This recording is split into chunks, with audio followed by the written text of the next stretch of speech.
Subscribers తగ్గిపోతున్నారు. Interest పోతుంది videos చేయాలి అంటే అసలు ఎందుకు తగ్గుతున్నారు? ఏం మిస్టేక్ లేకుండా అనేసి అడుగుతున్నారు.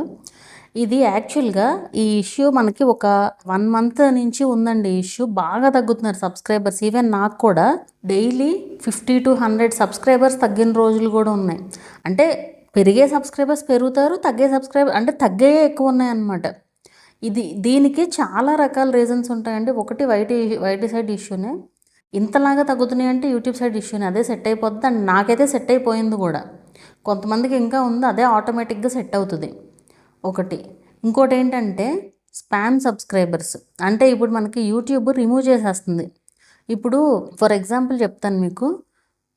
రీసెంట్గా ఒకళ్ళకి ఛానల్ కాదు, అసలు ఛానల్ లేని మెయిల్ ఐడి పోయిందనమాట.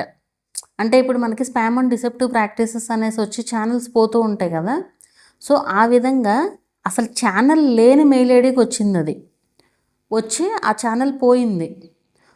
పోయిన తర్వాత అదే ఫోన్లో వేరే ఉన్న మెయిల్ ఐడీస్ కూడా అన్నీ పోతున్నాయి అలా వచ్చినప్పుడు. సో ఆ విధంగా అతని ఫోన్లో 7 ఉన్నాయి మొత్తం మెయిల్ ఐడీస్. 7 మెయిల్ ఐడీస్ ఒకదాని తర్వాత ఒకటి పోయినాయి మొత్తం అన్నీ. ఛానల్స్ రిమూవ్ అయిపోయినాయి అనమాట. సో అలా రిమూవ్ అయిపోయినప్పుడు వాళ్ళ సబ్స్క్రిప్షన్ మనకు పోయినట్టే, వాళ్ళు కనుక మన ఛానల్ని సబ్స్క్రైబ్ చేసుకుంటే. సో ఆ విధంగా మీరు చూసినట్లయితే అలా స్పామ్ అండ్ డిసెప్టివ్ ప్రాక్టీసెస్ కొన్ని రోజులు అలా కంటిన్యూస్గా ఒకటే రోజు ఎక్కువ ఛానల్స్ పోవడం అలా జరుగుతూనే ఉంటుంది.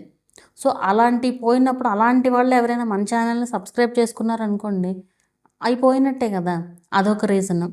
అండ్ మనం ఒకటే రోజు ఎక్స్టర్నల్గా షేర్ చేసినా కూడా వరుసగా సబ్స్క్రైబ్ చేసేసుకుని వదిలేసిన వీడియోస్ చూడకుండా అప్పుడు కూడా మనకి అవి సబ్స్క్రైబర్స్ పోతాయి. అప్పటికప్పుడు కలిసినా సరే తర్వాత పోతాయి. ఇది స్పామ్ సబ్స్క్రైబర్స్ అంటాం.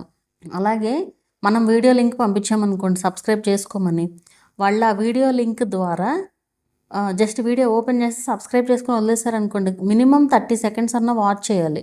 మినిమం 30 సెకండ్స్ వాచ్ చేస్తేనే మనకి అదనేది కదులుస్తుంది అనమాట. ఆ టైం అనేది అదే లైక్ అనేది ఆ సబ్స్క్రైబ్ అనేది యాడ్ అవుతుంది. ఆ లోపు కనుక చేసుకుని వీడియో వదిలేసారనుకోండి ఆ సబ్స్క్రిప్షన్ యాడ్ అవ్వదు. అప్పటికప్పుడు యాడ్ అయినా సరే తర్వాత తగ్గిపోద్ది అనమాట. అండ్ ఇంకోటి మెయిన్ రీజన్ షార్ట్స్ ద్వారా వచ్చే సబ్స్క్రైబర్స్లో తగ్గడం అనేది బాగా ఎక్కువగా ఉంటుంది. ఎందుకంటే షార్ట్స్లో ఎక్కువ టైం వాచ్ చేయకుండా అలా సబ్స్క్రైబ్ చేసేస్తారు. సో మీకు వ్యూస్ వస్తున్నంత కాలం ఏంటంటే మీకు తగ్గే సబ్స్క్రైబర్స్ కౌంట్ తెలియదు. సబ్స్క్రైబర్స్ పెరుగుతూ ఉంటారు కాబట్టి తగ్గే గమనించరు. ఇప్పుడు ఫర్ సపోజ్ ఇప్పుడు మీ ఛానల్లో చూసారు, మీరు 100 సబ్స్క్రైబర్స్ ఉన్నారనుకోండి, ఒకసారి రీఫ్రెష్ చేశారు. ఆ రీఫ్రెష్ చేసినప్పుడు మళ్ళీ 100 ఉన్నారు. ఇప్పుడు ఏమవుతుంది, ఇప్పుడు ఒక సబ్స్క్రైబర్ యాడ్ అయ్యి ఒకళ్ళు తగ్గారనుకోండి, మీకు తెలియదు కదా ఆ విషయం. మళ్ళీ రిఫ్రెష్ చేస్తే మళ్ళీ 100 ఉంటాయి. ఆల్రెడీ ఒకళ్ళు యాడ్ అయ్యి ఒకళ్ళు తగ్గారు, అది మీకు తెలియదు కదా. సో అలా మనకి పెరిగే సబ్స్క్రైబర్స్ తెలియదు వ్యూస్ వస్తున్నప్పుడు. ఒక్కసారిగా వ్యూస్ తగ్గినాయి అనుకోండి, సో వ్యూస్ తక్కువ వస్తుంటే సబ్స్క్రైబర్స్ తక్కువే వస్తారు కదా, అప్పుడు తగ్గే సబ్స్క్రైబర్స్ బాగా ఎక్కువగా కనిపిస్తాయి అన్నమాట. సో అది కూడా ఒక రీజన్. మెయిన్గా ఎక్కువ వ్యూస్ వచ్చిన వీడియోస్ డిలీట్ చేస్తే కనుక షార్ట్స్ కానీ ఇవి, ఆ టైంలో మనకి డిఫరెన్స్ బాగా తెలుస్తుంది. ఎందుకంటే ఆ వీడియోకి వ్యూస్ ఎక్కువ వస్తున్న వీడియోని డిలీట్ చేసామనుకోండి, మరి ఈ సబ్స్క్రైబర్స్ రానట్టే కదా. సో అదనమాట. ఇట్లా కొన్ని రీజన్స్ అయితే ఉంటాయి సబ్స్క్రైబర్స్ తగ్గడానికి. మనం ఈ సబ్స్క్రైబర్స్ని దృష్టిలో పెట్టుకుని వాటిల్నే చూస్తూ ఫీల్ అవ్వడం కంటే మన కంటెంట్ పైన మనం ఫోకస్ చేసుకోవడం బెటర్. ఈవెన్ నాకు కూడా అనిపిస్తుంది, అరే సబ్స్క్రైబర్స్ కోసం చూస్తున్నాం ఇలా తగ్గిపోతున్నారని నాకు అనిపిస్తుంది. కానీ మనమే మోటివేట్ చేసుకుని ముందుకు వెళ్ళాలి. సబ్స్క్రైబర్స్ తగ్గిపోతున్నారు నేను చేయనని కూర్చుంటే అవ్వదు. మన కంటెంట్తో వాళ్ళని పడేయాలి అంతే. దానికోసం మనం కృషి చేయాలి, అదే చేయాల్సింది. మనకి వ్యూస్ వస్తున్నప్పుడు ఎలా తీసుకుంటున్నామో, ఎంత హ్యాపీగా రిసీవ్ చేసుకుంటున్నామో, వ్యూస్ రానప్పుడు కూడా మనం అదే విధంగా పాజిటివ్గా ఉండగలగాలి. అలా ఉంటేనే యూట్యూబ్ ఛానల్ రన్ చేయగలం. అంతేగాని వ్యూస్ ఎక్కువ వచ్చినప్పుడు హ్యాపీగా ఉండి తగ్గిపోయినప్పుడు డల్ అయిపోయి అలా ఉండకూడదు అసలు.